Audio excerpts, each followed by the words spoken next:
Hello everyone. In this video, we'll go through a step-by-step process using Tableau to create custom dates and a date hierarchy. Let's get started. Suppose your goal is to create two custom discrete date parts of year and quarter for the order date field, assemble them into a hierarchy, and create a view with it. Step 1. Open the starter file in Tableau.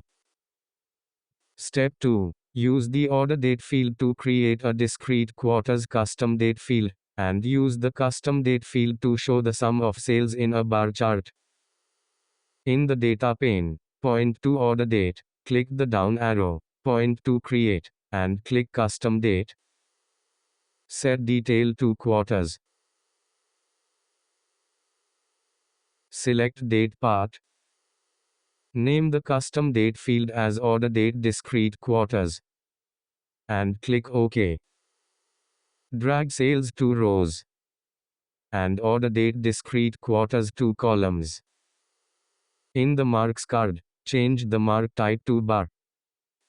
Now, again use the order date field to create a discrete years custom date field. In the data pane, point to order date, click the down arrow, point to create, and click custom date. Set detail to years. Select date part. Name the custom date field as order date discrete years. And click OK.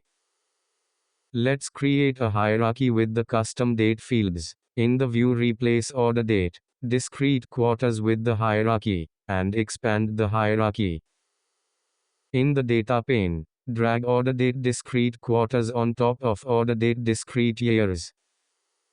Name the hierarchy as years to quarters. Click OK. Drag the created hierarchy, years to quarters, to the columns, and release it on order date discrete quarters, to replace it. Expand the hierarchy to show both years and quarters. Feel free to explore further and create insightful visualizations with your updated data. If you have any questions, please leave them in the comments below. Happy analyzing!